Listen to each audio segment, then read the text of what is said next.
భయం ఏ సంఘటనలోనూ ఉండదు. అది మీ లోపల ఉంది. అది వివిధ మారువేషాలలో బయటకు వస్తుంది. శ్రీ అమ్మా భగవాన్. ఒడిశాలోని భువనేశ్వర్ నుండి ప్రమోదిని బెహ్రా తన అనుభవాన్ని తెలియజేస్తున్నారు. నా వివాహం జరిగిన పరిస్థితి ఎలాంటిదంటే, నా తల్లిదండ్రులతో బాంధవ్యం తెగిపోయింది. 5 ఏళ్లు గడిచినా బాంధవ్యం సరికాలేదు. నా సోదరి వివాహము కొన్ని సంవత్సరాల క్రితం జరిగినప్పటికీ అందులో నేను పాల్గొనలేకపోయాను.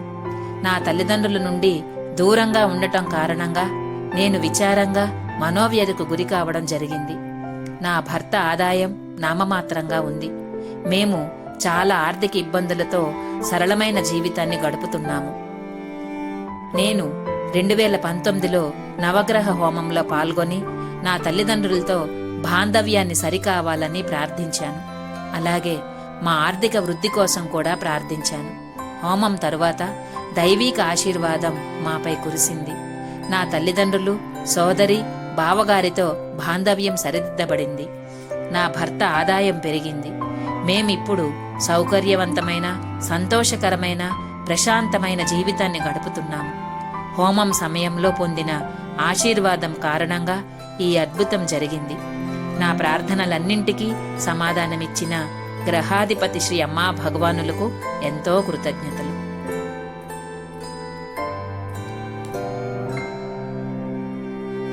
ఒడిశాలోని భువనేశ్వర్ నుండి శ్రద్ధాంజలి సాహు తన అనుభవాన్ని తెలియజేస్తున్నారు.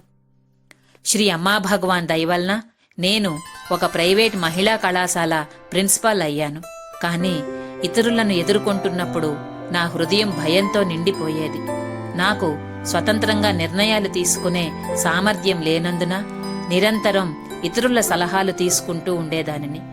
ఇంతలో వారు నన్ను తమకు ఆసరాగా తీసుకుంటున్నారని గమనించాను. 2016లో నవగ్రహ హోమంలో పాల్గొన్నప్పుడు నాయకత్వము, నిర్ణయాత్మక లక్షణాల కోసం ప్రార్థించాను. భయం నుండి విముక్తి పొందాలని ప్రార్థించాను. హోమం తరువాత నేను ప్రతికూల పరిస్థితులను కూడా నా సొంత నిర్ణయాలతో ధైర్యంగా ఎదుర్కొన్నాను. నేను నిజమైన నాయకురాలిగా తయారయ్యాను. అప్పటి నుండి ప్రతి సంవత్సరం నవగ్రహ హోమంలో తప్పక పాల్గొంటున్నాను. గ్రహాధిపతి శ్రీ అమ్మా భగవానుల అనుగ్రహంతో నా విధి నిర్వహణను ఎంతో సమర్థవంతంగా చేస్తున్నాను. కళాశాలలో కూడా క్రమశిక్షణను తీసుకురాగలిగాను. 90% విద్యార్థులు ప్రతిరోజు హాజరు కావడం మొదలుపెట్టారు. ఉపాధ్యాయులు మరింత చాకచక్యం పొందారు. ఎన్నో సంవత్సరాలుగా వాయిదా పడిన ఆఫీసు పనులన్నీ పూర్తి చేసేశాను.